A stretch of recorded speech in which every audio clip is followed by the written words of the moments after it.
I quote, "My daughter was left to drown. Devastated father of girl 11 years old who died during birthday party at water park." I repeat, my daughter was left to drown. These are very strong words, and indeed there must have been a reason as to why this devastated black father chose those words very carefully. My daughter was left to drown.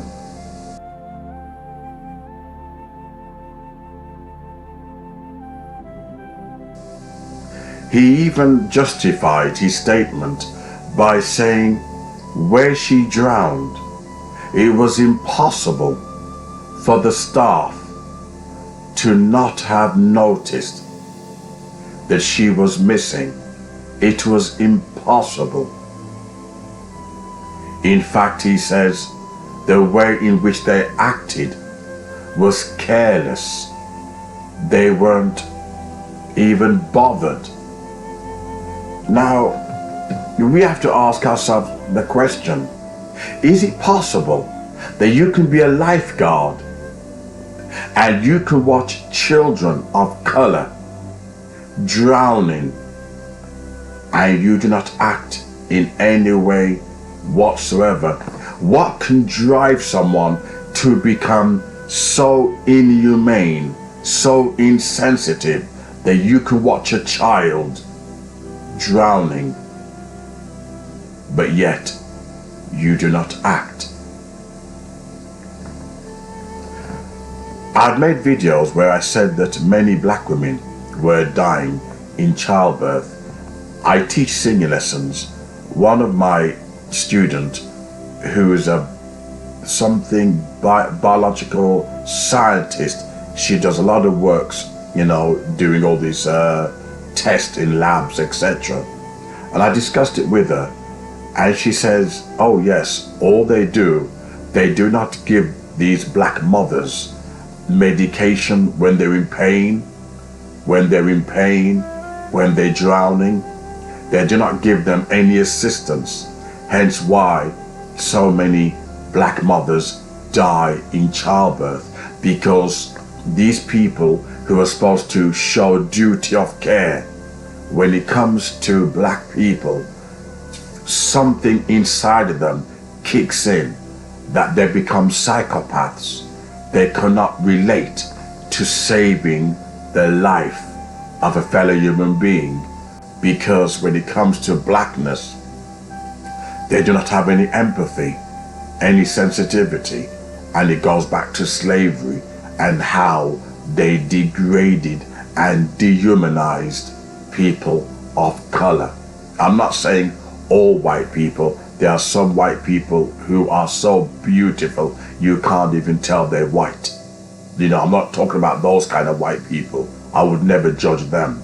I'm talking about the racist psychopaths, whether they wear uniforms, whether they're lifeguards. You see them. I had similar experience when I went to Canada. I'm not a very good swimmer, and the lifeguard, knowing full well I could not swim, he had a duty of care, but his racism first was paramount. He did not give me any armbands, so I couldn't leave the edge of the pool because I would have drowned, because it was deep and I'm not a good swimmer. I've had similar experiences. There are many cases where black people have been in situations like this young black girl who's sadly no longer with us. But racism becomes the primal focal point of white anger, white hatred, that they will watch you drown first than act to save a life of another human being. Just because you're doing your job as a, they call it life support, lifeguard, does not mean that you execute it honorably. They are there to save white children, white lives, because white lives matter.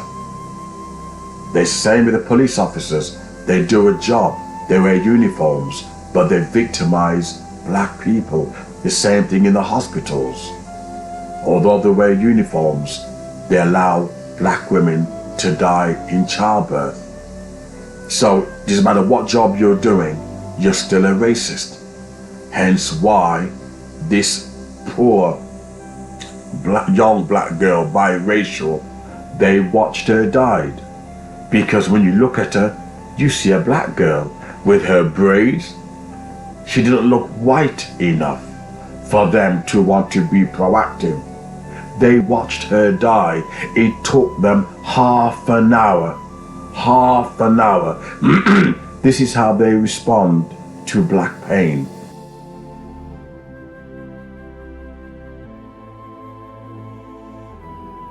The Royal Society of Nursing said that there's this tendency, white people think that black people can take pain. If you put a pin inside of us, we don't feel pain. You do it to a monkey or a gorilla, they feel pain, but we do not.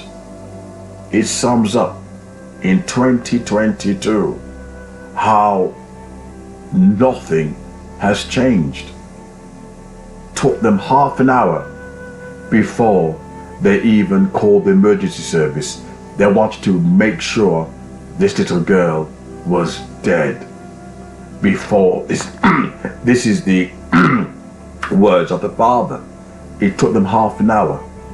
They didn't even show any passion to look for this young child, because they saw the black father and they saw what they in their minds thought was a fully black person, and hence it doesn't matter. This is our Floyd George moment, watching someone drown. She couldn't breathe because white people allowed her to drown. I want to quickly add, while she was in this state, before she took her last breath, how is it no other white kids called for help? How is it no one else noticed in this white area that this little girl was drowning? No one else saw it. Just like when crimes are taking place against black people, race hate crimes, there's never any white people around. This was an all-white area, an affluent area. And what's interesting, no white kids raised the alarm.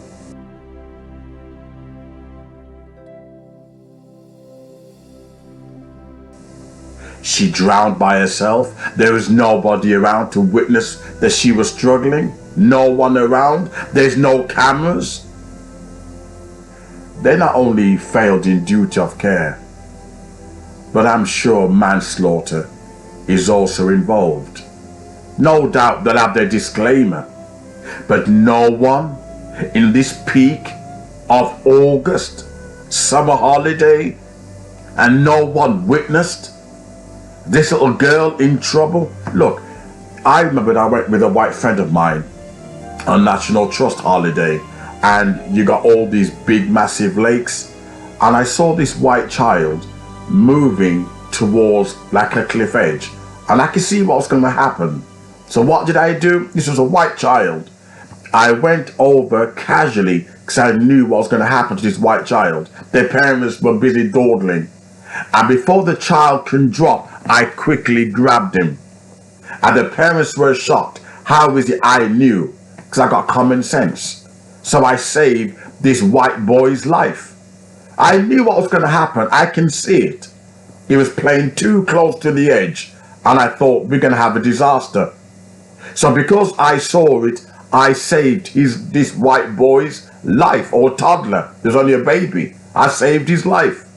No one saw this young black girl in trouble. No one. I don't buy that. Not for 1 second.